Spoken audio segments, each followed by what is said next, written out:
बात अगर इस दौरान राजस्थान की जाए तो 2003 के बाद से हमने ये भी देखा है कि जैसे जैसे वोट परसेंटेज गिरा है वहां पर कांग्रेस की सरकार बनती चली गई है और जैसे जैसे जब भी वोट परसेंटेज जो है वो बढ़ता गया है आंचल, तो इस दौरान बीजेपी की सरकार बनी है और इस बार भी देखा है कि वोट परसेंटेज बढ़ा है। और यही बात है कि इस बार जितने भी एग्जिट पोल भी आए हैं तो उसको लेकर भी अगर बात की जाए तो बीजेपी की तरफ से पूरी तरीके से आसवत नजर आ रही है। बीजेपी की इस बार जो सत्ता परिवर्तन है वो हमेशा से ही कायम रहेगा और इस बार भी जनता का जो प्यार है वो बीजेपी को मिलेगा और एक बार फिर से बीजेपी की सरकार आएगी।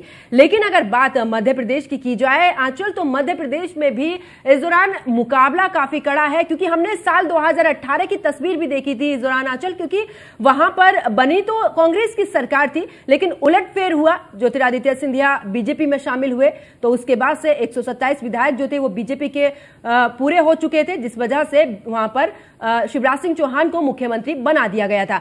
लेकिन इस बार बड़ा ही दिलचस्प है क्योंकि बीजेपी ने किसी भी चेहरे को आगे नहीं किया है आंचल। इस बार वादे तो किए हैं, संकल्प पत्र भी जारी किए हैं, लेकिन अभी तक कोई भी चेहरा सामने बीजेपी की तरफ से नहीं आया।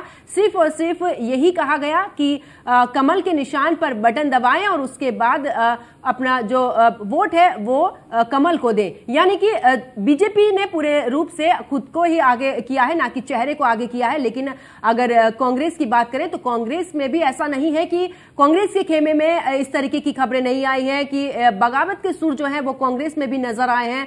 और इस दौरान अगर मध्य प्रदेश में कमलनाथ जो है उन्होंने भी अपनी तरफ से कहा है कि एक बार फिर से सत्ता में जो है वो कांग्रेस आएगी, क्योंकि बीजेपी की अगर बात करें उनकी तरफ से आरोप भी लगा है कि बीजेपी की जो सरकार है उससे जो है अब जनता पूरी तरीके से त्रस्त हो चुकी है। और यही वजह है कि अब धीरे धीरे सत्ता परिवर्तन देखने को मिल रहा है। चाहे दूसरे राज्यों में पहले जिस तरीके से चुनाव हुए हैं उसको लेकर भी अब जो है वैसा ही परिवर्तन कांग्रेस की तरफ से ये बयान सामने आ रहे हैं कि ऐसा ही परिवर्तन अब फिर से होगा।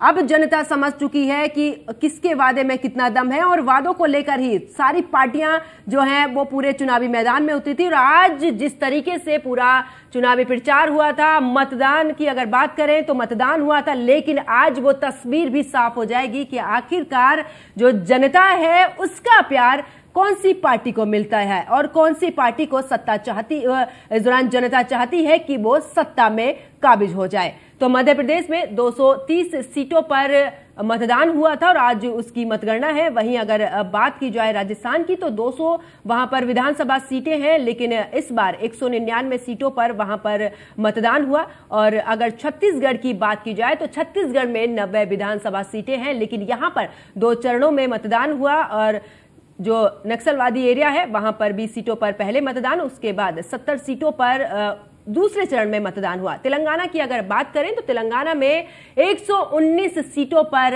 इस दौरान मतदान हुआ। साल 2018 की बात करें तो यहां पर कांग्रेस को 19 सीटें मिली थी और उसी के दम पर कांग्रेस अब ये भी दावा कर रही है कि 2018 में जिस तरीके से उनकी सीटें 19 थी, इस बार पूरे बहुमत के साथ में कांग्रेस जो है चारों राज्यों में अपनी सरकार बनाएगी। आंचल।